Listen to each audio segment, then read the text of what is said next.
আসসালামু আলাইকুম। ডেলি প্রবাসী নিউজে আপনাকে স্বাগতম। সুপ্রিয় দর্শক, দেশ এবং প্রবাস যে যেখান থেকে যুক্ত হয়েছেন আপনাদের সবাইকে জানাচ্ছি আন্তরিক শুভেচ্ছা। সুপ্রিয় দর্শক, আজকের খবরে আলোচনা থাকছে উমরা কোম্পানিকে কালো তালিকাভুক্ত করল সৌদি আরব। জানিয়ে দেব এই খবরটি সম্পর্কে বিস্তারিত সংবাদ ও পুরো ভিডিওটি দেখে বিস্তারিত জেনে নেবার অনুরোধ থাকলো। অনিয়মের অভিযোগে ৫৪ উমরা কোম্পানিকে কালো তালিকাভুক্ত করেছে সৌদি আরব। এর মধ্যে আরব ও ইসলামিক দেশের ১৯টি প্রতিষ্ঠান রয়েছে। দেশটির স্থানীয় সংবাদ মাধ্যমের বরাত দিয়ে এ খবর জানিয়েছে গালফ নিউজ।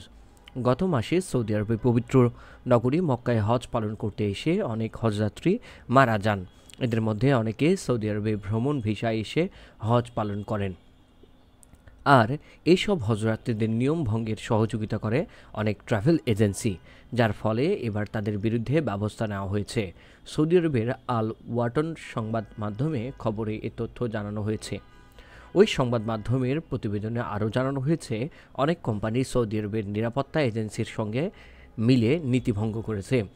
অসমর্থী সূত্রে বরাত দিয়ে সংবাদ মাধ্যমটির জানায়, এসব প্রতিষ্ঠানের অনেক মানব পাচারের সঙ্গেও জড়িত।